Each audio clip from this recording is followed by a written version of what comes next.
Si Mang Rudy at ang high-tech na Wallis. Si Mang Rudy ay isang 62 anyos na janitor sa barangay hall na kilala sa pagiging masipag pero medyo makaluma.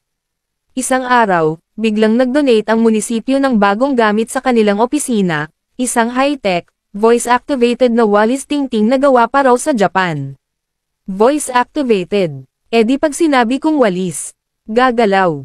Tanong ni Mang Rudy habang pinipindot-pindot ang mga button kahit walang instruction manual.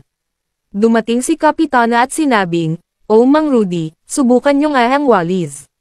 Sabihin nyo lang, i-start cleanang." Sumigaw si Mang Rudy, "Start cleanang." Biglang gumalaw ang Wallis at nagwawalis mag-isa sa buong opisina.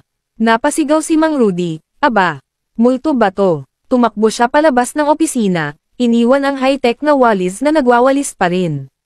Kinabukasan, nakita siyang may dalang talisman at bawang, handang i-exercise ang Wallis. "Baka mamaya yan pa ang maglinis ng kaluluwa ko." Sigaw niya. Simula noon, tuwing lilinisin ang opisina, sinasabi ni Mang Rudy, "Oh Wallis, start cleanang, but not my soul, ha?" Matapos ang insidente sa high-tech na Wallis, unti-unting nasanay si Mang Rudy sa makabagong teknolohiya. Akala niya'y tapos na ang kakaibang karanasan, hanggang isang araw, dumating ang voice-controlled vacuum cleaner na parang robot. "Pwede mo raw utusan to, Mang Rudy," sabi ni Kapitana. "Sabihin mo lang, vacuum, clean the floor."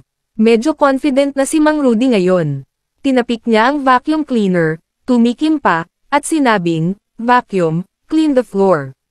Biglang yumandar ang vacuum, pero sa halip na linisin ang sahig, sumugod ito diretso sa tsinelas ni Mang Rudy at kinain ito. "Ay, sinapian na naman to. Bakit laging gamit ang nauulos?"